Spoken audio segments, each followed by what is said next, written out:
कब्रिस्तान का प्रेत भाग 1। यही वह जगह है ओझा जी, जहाँ से हमारा छोटा लड़का गायब हो गया था। ग्राम पंचायत के मुखिया श्यामदास ने घबराते हुए कहा।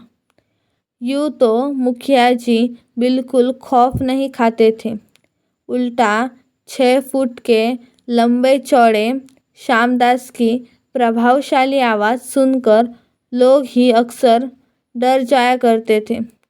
60 की उम्र में भी वह किसी पहलवान से कम नहीं लगते थे।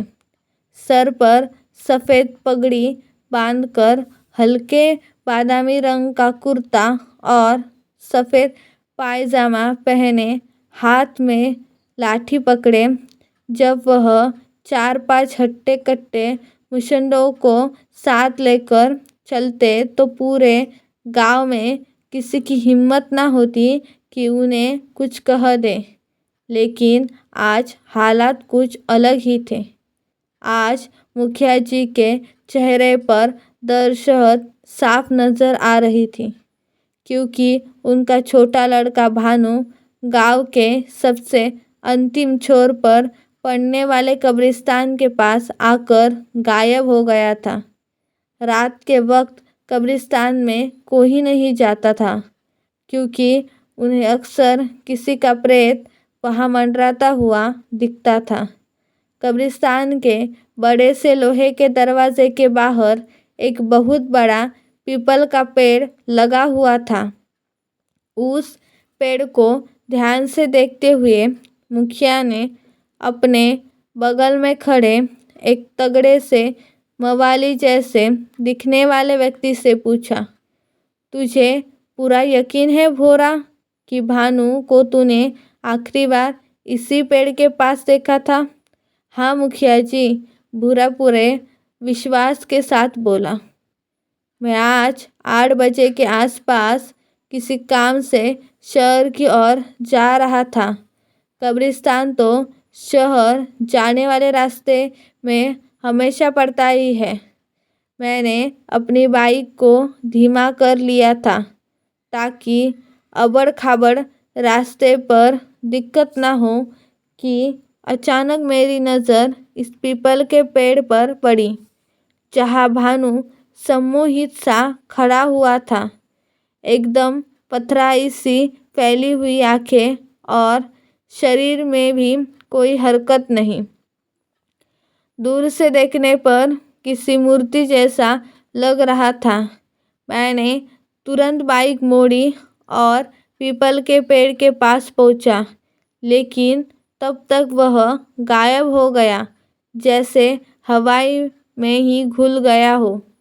मुझे कब्रिस्तान में जाने से डर लग रहा था, लेकिन मैंने गेट के पास खड़ा होकर दूर से नज़र मारी तो वह कब्रिस्तान में भी नहीं था। फिर मैं पूरी तरह घबरा गया और शहर जाने का इरादा छोड़कर वापस आपके पास आया।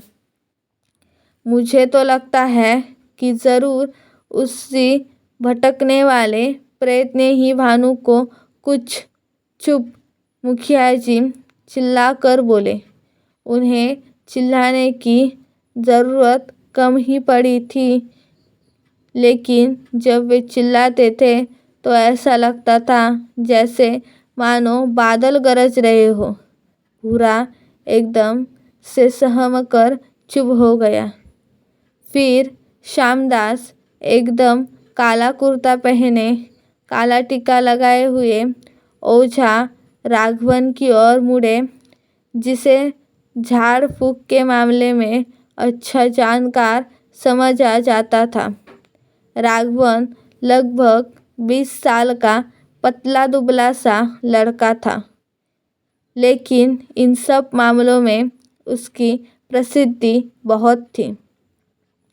फिर हाथ जोड़कर बोले, ओझा जी, सुनने से तो यही लग रहा है कि यह किसी प्रेत का ही करतूत है, क्योंकि गांव में किसी की इतनी हिम्मत नहीं कि मुखिया श्यामदास के बेटे को उठवा ले। आप कुछ भी करके मेरा बेटा मुझे वापस दिलवा दीजिए बस। राघवन ने सर उठाकर यहाँ वहाँ देखा और अपने हाथ फैलाकर बड़े ही नाटकीय अंदाज में बोला, आपका लड़का एक शक्तिशाली रूह के कब्जे में है मुखिया जी। मुझे तंत्र मंत्र के लिए कुछ सामग्री चाहिए होगी। कल आप मुझे वह सामग्री लाकर दीजिए ताकि मैं उस शक्तिशाली प्रेत पर काबू कर सकूं और उसके बाद ही आपका लड़का आपको वापस मिलेगा।